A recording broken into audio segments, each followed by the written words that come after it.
There are moments in life when everything quietly falls apart, not with noise, but with weight, the kind you don't see, but carry, the kind that sits in the chest long after the world has moved on.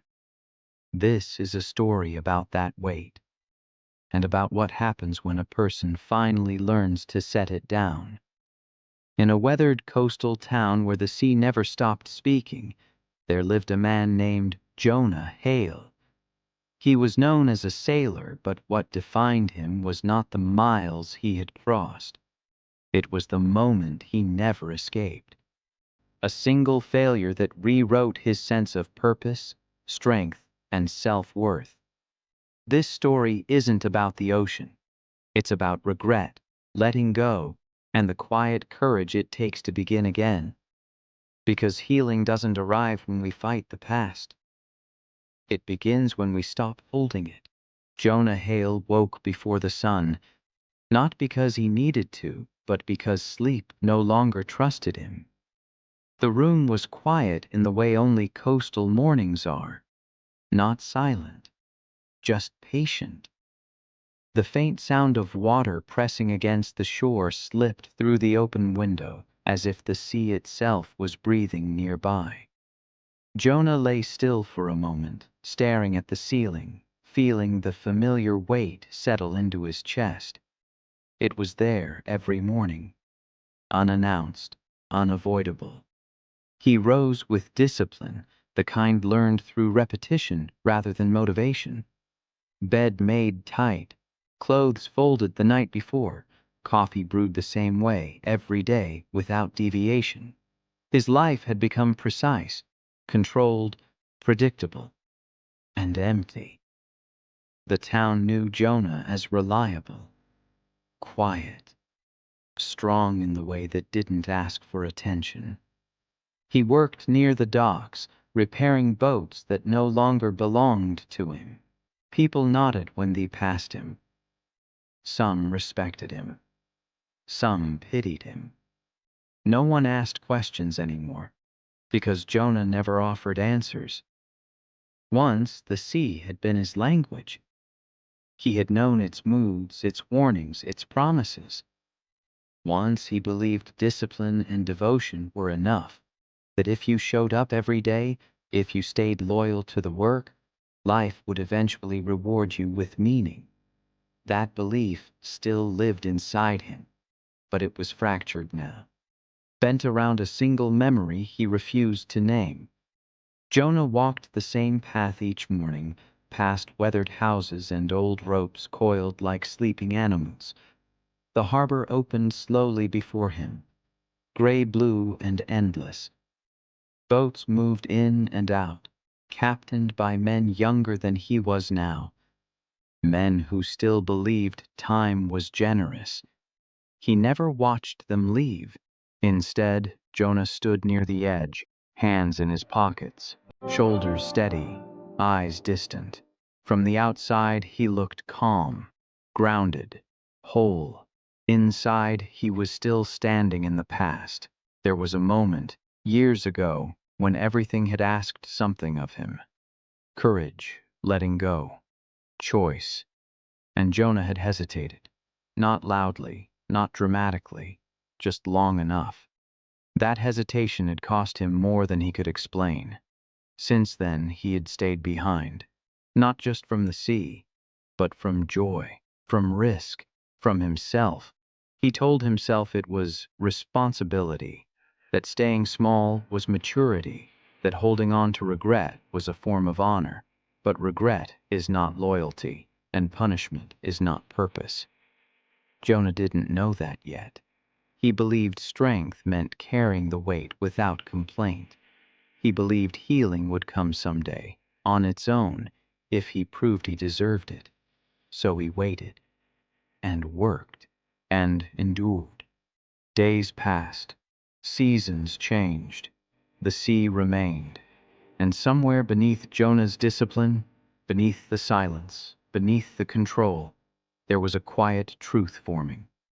Not loud enough to confront him yet, but patient, waiting for the moment he would finally stop running from what had already happened and begin the journey forward. Before regret had weight, the sea had given Jonah direction. There was a time when his mornings began with purpose instead of pressure, when his hands moved with confidence, not caution. Back then, the horizon felt like an invitation, not a reminder of what he'd lost. Jonah had learned discipline early, not the harsh kind, but the steady kind. Wake before dawn. Respect the weather. Prepare twice for what might come once. While others chased shortcuts, he stayed patient. While others spoke loudly about their dreams, Jonah worked quietly toward his. The sea noticed that. It rewarded him with small victories at first: clean crossings, smooth landings, trust from older sailors who rarely gave it. He earned a reputation without trying: reliable, focused, calm under pressure. When storms came, Jonah didn't panic. He adjusted. He listened. And because of that, success found him slowly, honestly. There were nights when he stood on the deck, salt on his skin, stars overhead, feeling something close to peace. Not happiness exactly, but alignment, as if his effort and the world were finally speaking the same language. This was who Jonah believed he was meant to be. But hidden inside that rise was a quiet flaw: not arrogance, not recklessness, attachment. Jonah didn't just value discipline, he depended on it. He didn't just find purpose in the sea, he tied his entire identity to it. Every success became proof of worth. Every calm voyage became a promise that if he kept doing everything right, nothing bad would ever happen. He believed control could protect him. And when life reinforces that belief enough times, it begins to feel like truth. Jonah took on more responsibility, longer routes, harder conditions. He told himself it was growth, and it was, partly. But beneath it lived something else: the fear of stopping, the fear that if he slowed down, something would catch up to him. So he kept going. There were people who cared for him then, voices that asked him to rest, to come ashore more often, to imagine a life wider than the tide. Jonah listened but didn't hear, because when the sea answers you, it's easy to believe it always will. Looking back, this was the rise that mattered most, not because of the success, but because it set the trap. It taught Jonah that discipline alone was strength, that letting go was weakness, and that purpose could be earned only through endurance. He didn't know yet that even the strongest sailors face storms they cannot outwork. He didn't know that failure doesn't always arrive as chaos. Sometimes it arrives as a single moment, when everything you've built asks you to release control, and you don't. The sea was still answering him then, but it was already preparing the question that would change everything. The night everything changed did not begin with fear. It began like any other crossing: quiet confidence, familiar routines, a sky Jonah had read 100 times before. The boat cut through the water smoothly, the engine steady, the wind obedient. Jonah trusted the sea that night. More than that, he trusted himself. He had done this before, many times. But storms don't always announce themselves. Sometimes they wait for certainty. The first sign was subtle: a shift in the wind, a hesitation in the water. Jonah noticed it, adjusted course slightly, told himself it was nothing. Discipline had taught him to stay calm. Experience had taught him not to overreact. Minutes later, the sea answered differently. Waves rose faster than expected. The horizon disappeared into darkness. Rain came down hard, blurring distance and direction. Jonah moved with precision, hands steady, heart focused. This was where discipline mattered most. This was where he believed he belonged. Then something went wrong. Not dramatically, not all at once. A decision delayed. A calculation trusted too much. A moment where Jonah chose control over caution because he always had, and it had always worked. Until it didn't. The boat lurched violently. Equipment shifted. The engine strained. Jonah felt it then.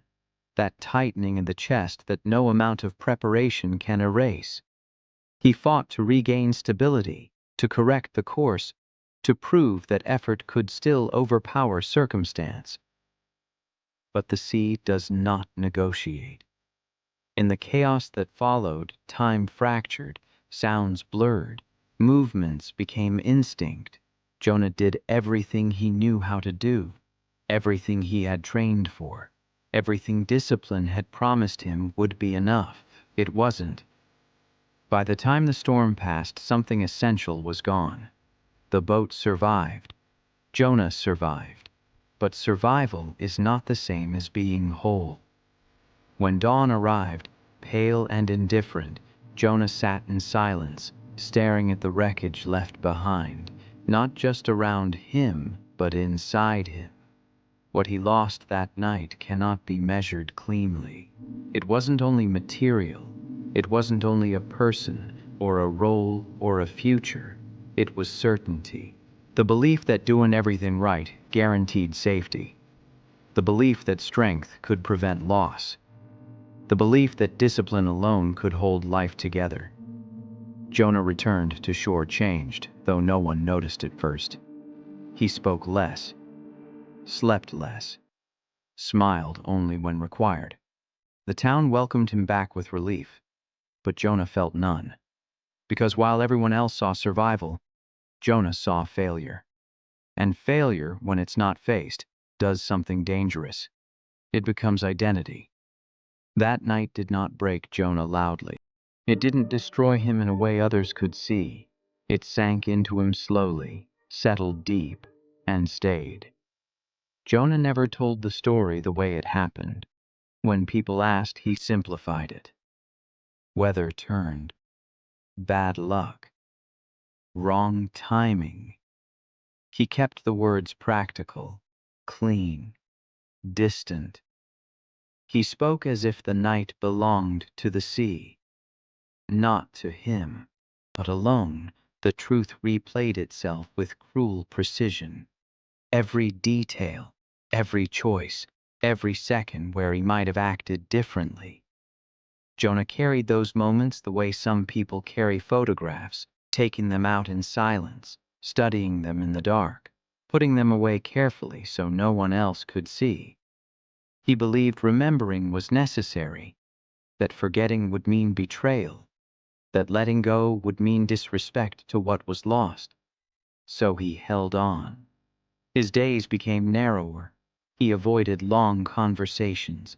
He avoided the horizon. The sea was still there, but it no longer felt like language. It felt like accusation, a reminder of the moment he had misread everything. Jonah told himself that discipline would save him again, that if he worked harder, stayed stricter, lived smaller, he could somehow balance the scale. Punishment became routine.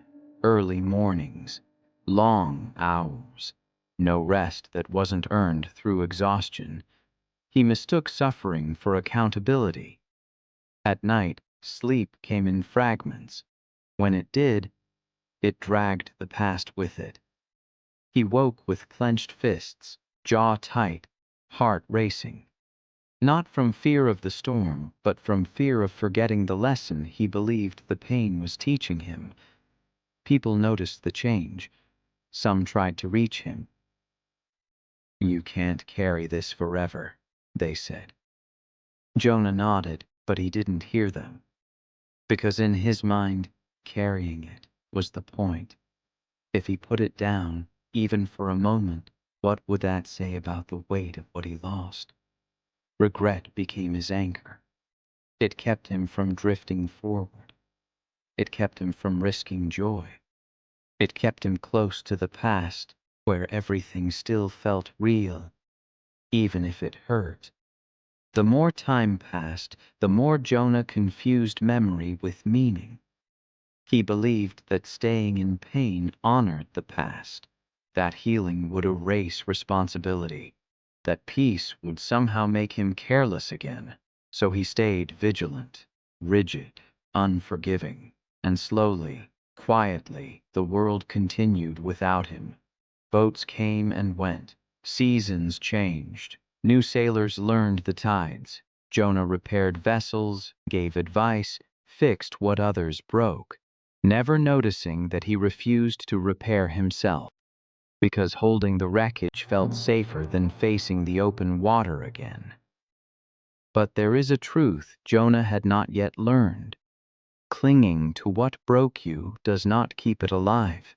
It only keeps you frozen in the moment it ended. And every day he stayed there, life waited, patiently, on the other side of his grip.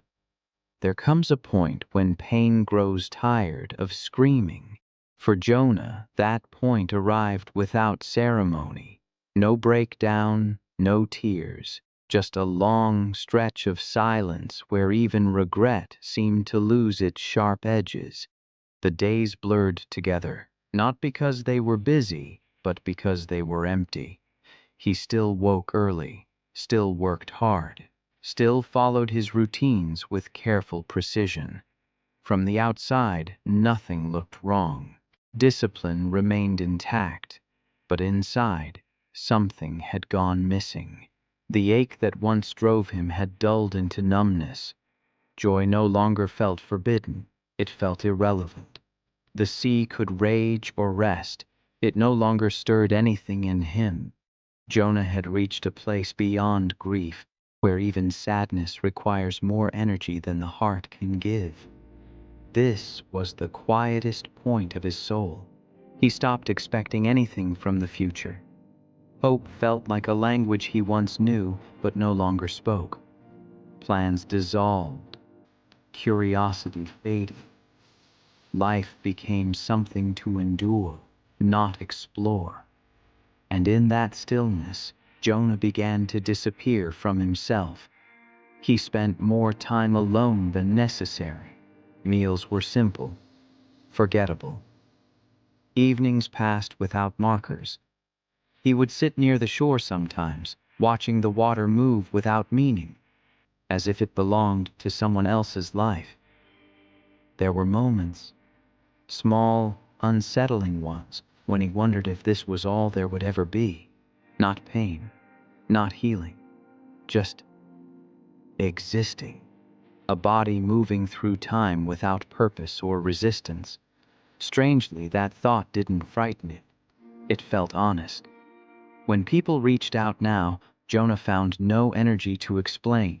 He wasn't angry. He wasn't defensive. He was simply tired. Tired of carrying. Tired of resisting. Tired of remembering the man he used to be. This is the danger of unprocessed failure. Not that it breaks you, but that it convinces you nothing more is possible. Jonah stood at the edge of his life, not in despair, but in surrender to emptiness. A place where change no longer feels necessary, because nothing feels important enough to fight for. And yet, this lowest point held something he didn't recognize. Space. When the noise finally fades, when the guilt loosens its grip, when the story you've been telling yourself runs out of words, there is room for a new truth to enter. Jonah didn't know it yet. He couldn't feel it yet. But the quiet he had fallen into was not an ending. It was the moment just before something gentle and irreversible would interrupt his stillness. The encounter didn't feel important at first. It happened on a morning like any other. Gray sky, calm water, the air carrying the familiar scent of salt and damp wood. Jonah was walking the shoreline without intention. his thoughts moving slower than his steps. That's when he noticed the stranger. An older man sat on a weathered bench near the water, tossing small pieces of bread into the sea. The birds gathered without urgency, as if they trusted him. He didn't look like someone waiting for anything, just present. Jonah would have passed by as he always did. But something about the stillness stopped him. Not curiosity, recognition. He stood a few steps away, silent. The stranger didn't look up at first. He spoke as if Jonah had already been there for a while. "Funny thing about the sea," the man said softly. "It carries what you release, but it drowns what you cling to." Jonah felt the words land before he understood them. He shifted uncomfortably. "I'm not sure that's true," he replied. His voice sounded rough, unused. The man smiled, not in agreement, not in challenge, just gently. "You don't have to be sure, just honest." They sat in silence after that. The waves moved in and out, indifferent, patient. Jonah felt an unfamiliar urge to speak without defending himself. "I stayed," Jonah said finally, "when I shouldn't have." The man nodded. "Most people do." Jonah frowned. "Then why does it feel like I'm the only one still paying for it?" "Because you're still holding the moment like it's happening now," the stranger said. "Time passed. You didn't." That sentence cut deeper than any accusation ever could. Jonah stared at the water. "If I let it go," he said quietly, "it feels like I'm saying it didn't matter." The man shook his head slowly. "Letting go doesn't erase meaning. It releases you from repeating the pain." Jonah said nothing. His chest tightened, not with guilt, but with something unfamiliar. Relief. The stranger stood, brushing crumbs from his hands. "You don't need forgiveness from the past," he said. "You need permission to live beyond it." Then, as simply as he had appeared, he walked away. Jonah remained seated long after the bench beside him emptied. The sea continued its rhythm. The world continued its pace. But something inside Jonah had shifted. Not dramatically, not completely, just enough. The weight he carried hadn't vanished, but for the first time it felt movable, like something that could be set down, piece by piece, if he chose. That morning didn't heal Jonah. It gave him a choice. And sometimes that's where rebirth truly begins. Change did not arrive as courage. It arrived as permission. Jonah did not wake the next morning transformed. The weight was still there. The habits still waited. But something subtle had shifted. The belief that holding on was the only way to remain loyal to the past. So he started small. He allowed himself moments without punishment. A longer breath, a slower walk. He didn't correct every thought the moment it strayed. He noticed the guilt rise, and instead of feeding it, he let it pass. This was discipline of a different kind. Jonah returned to the shoreline, not to remember, but to observe. The sea still moved. It always had. Loss had not frozen it. Neither had regret. Life continued without requiring his suffering. At first this realization angered him. Then it humbled him. He began repairing boats with care instead of urgency. He stopped arriving early just to prove something to himself. He listened more, spoke less, but with intention. Acceptance wasn't loud. It didn't feel like victory. It felt like exhaling after holding breath for years. Jonah noticed how often he had been reliving the past instead of learning from it. How memory had become a loop instead of a lesson. Letting go didn't erase responsibility. It clarified it. Responsibility meant growth, not endless self-punishment. Some days were harder than others. There were mornings when the old story returned, demanding attention. Jonah didn't fight it anymore. He acknowledged it, then chose to move forward anyway. That choice, repeated quietly, began to change him.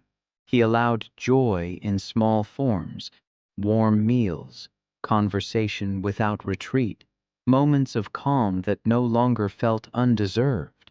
For the first time since the night everything sank, Jonah felt present, not fearless, not healed, present.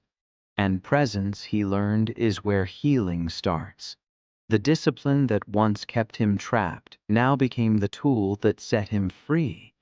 Not discipline rooted in control, but discipline rooted in care.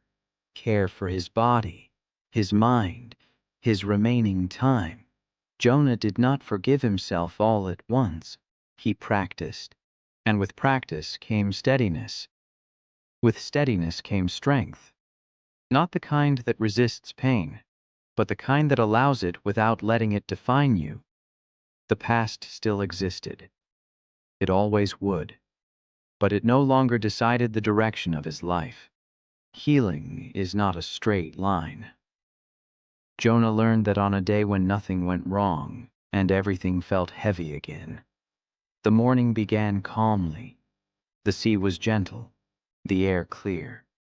And yet as Jonah worked near the docks, a familiar tightness crept into his chest. A thought he hadn't invited returned fully formed, sharp and demanding. You're pretending. This peace is temporary. You don't deserve it. The old storm had found its way back. Jonah felt the pull immediately, the urge to retreat, to punish himself, to replay the past until the numbness returned.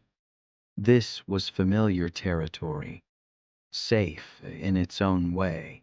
For a moment he stood still, caught between who he had been and who he was becoming. Then he remembered something simple. He remembered that discipline did not mean obedience to pain. It meant consistency in choice. So he kept working, not with force, with awareness. When his hands shook, he let them. When the memory surged, he named it and continued anyway. He didn't run. He didn't argue. He stayed. The storm passed more quietly than he expected. Later that week, another test came. A conversation, a reminder, a name spoken aloud that reopened old space inside him. The guilt rose again, demanding attention, demanding payment. This time Jonah felt tired, but not defeated. He understood now that the past would always knock. Transformation did not mean the door would never shake. It meant he no longer had to let the past take control of the room. Strength, Jonah realized, was not the absence of struggle. It was the refusal to abandon yourself when struggle returned. He allowed the discomfort to exist without assigning it meaning, without turning it into a verdict about who he was. And something surprising happened. The emotion lost its grip. It moved through him instead of trapping him. This was the real work. Not grand gestures, not dramatic change, just showing up again and again when the old patterns tried to reclaim him. Some days he succeeded fully, some days only partially. Both counted. Jonah stopped measuring progress by how good he felt. He measured it by how gently he responded to himself when he didn't. And in that gentleness a deeper kind of courage emerged. Not loud, not visible, but unshakable. The old storm still existed. It always would. But it no longer defined the weather of his life. One morning Jonah realized he was no longer counting days. There had been a time when every sunrise felt like something to endure. Every sunset a quiet relief. Now the hours moved without resistance. Not because life had become perfect, but because he had stopped fighting where he stood. He returned to the water differently, not as a man seeking control, not as someone trying to prove resilience, but as someone willing to participate again. Jonah began taking short trips along the coast, not to escape, but to reconnect. The sea felt familiar without feeling threatening. It no longer spoke in accusations, it spoke in motion. He listened. Purpose no longer felt like something he had to earn through suffering.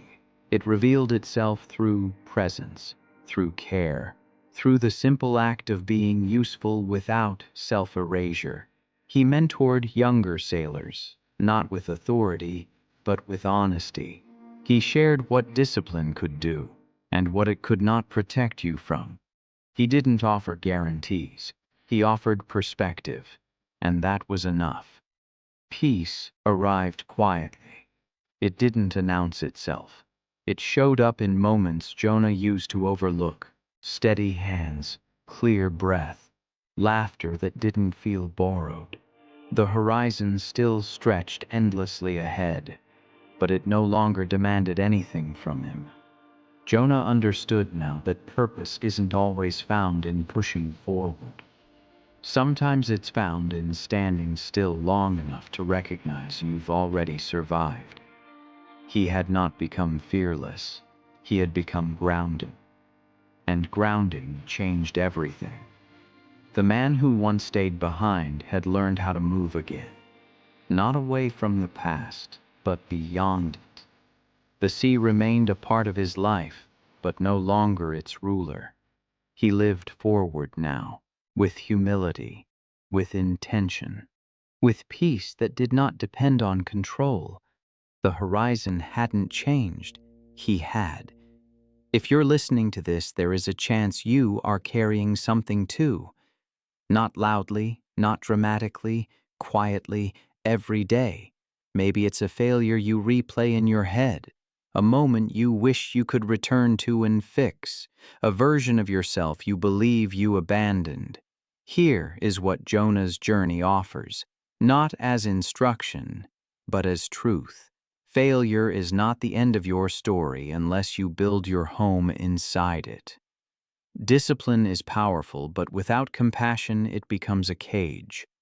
Holding on does not honor the past, it only prevents the future. Letting go is not forgetting, it is choosing not to bleed forever from the same wound. Healing does not arrive all at once. It arrives in small permissions: the permission to rest, the permission to feel joy without guilt, the permission to live forward. Courage is not always action.